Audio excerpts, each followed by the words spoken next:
सरबराह ईरानी अदलिया गुलाम हुसैन मोहसिनी ने अपने हुर्मस को ईरान का नाकाबिले तकसीम हिस्सा करार देते हुए कहा कि ईरान के इलाकाई या सरहदी हिस्से में किसी भी मुहिम जोही का फैसला कुन जवाब दिया जाएगा।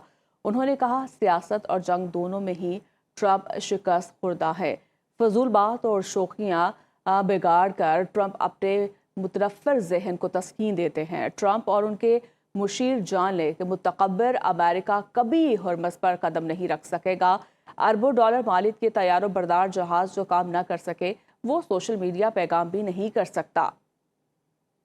अमेरिका ने इस्लामाबाद मुफाहमती याददाश्त की खिलाफ वर्जी की। ईरानी वज़ीर ख़ारजा अब्बास अराग़ची ने अरब मीडिया से गुफ्तगू करते हुए कहा कि इस्लामाबाद मुफाहमती याददाश्त में जंग ख़त्म करने का लिखा गया था, जिसका मतलब जंग बंदी का ऐलान था, लेकिन अमेरिका ने मुआहदे की खिलाफ वर्जी की, जिसके बाद हमले दोबारा शुरू हो गए।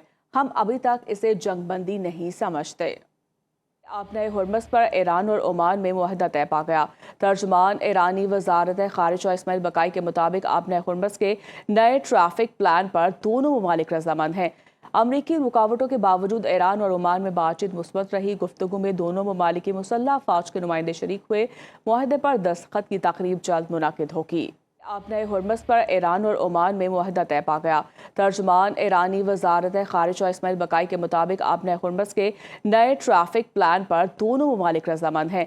अमरीकी रुकावटों के बावजूद ईरान और ओमान में बातचीत मुस्बत रही। गुफ्तगू में दोनों ममालिक की मुसल्लह फौज के नुमाइंदे शरीक हुए। मुआहदे पर दस्तखत की तकरीब जल्द मुनाकिद होगी। कतर ने ईरानी पायलट्स को हिरासत में रखने की तरदीद कर दी। कतरी वजारत खारिजा के मुताबिक ईरानी पायलट्स ने रवां साल कतरी फ़िज़ाई हदूद की खिलाफ वर्जी की थी।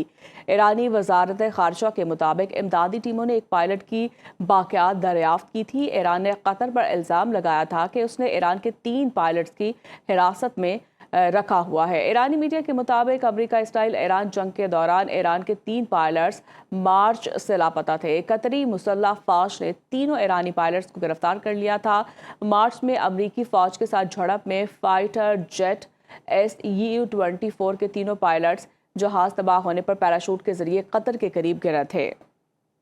चीनी मीडिया ने ईरान के दिफाई अखराजात पर अमरीकी तनकीद का तंजिया अंदाज में जवाब देते हुए अमरीकी वज़ीर ख़ारिजा मार्को रूबियो और डोनाल्ड ट्रंप के बयानात एक साथ शेयर कर दिए। चीनी मीडिया ने रूबियो के इस बयान को नुमाया किया, जिसमें उन्होंने कहा था कि अगर ईरान अपनी फ़ौज की बजाय अवाम की फलाह बहबूद पर ज़्यादा रकम खर्च करता तो मुल्क की सूरत हाल मुख्तलिफ होती। इसके साथ ट्रंप का बयान भी पेश किया गया, जिसमें उन्होंने कहा कि अमेरिका जंगें लड़ रहा है और उसे अपनी फ़ौज के लिए मज़ीद रकम दरकार है, जबकि हुकूमत के पास डे केयर या मेडिकेयर जैसे प्रोग्राम के लिए इजाफी रकम नहीं। चीनी मीडिया ने दोनों बयानात को साथ रखकर अमरीकी पॉलिसी में बज़ाहिर मौजूद तज़ाद को उजागर किया और वाशिंगटन की जानिब से ईरान के दिफाई अखराजात पर की जाने वाली तनकीद का तमस्खर उड़ाया।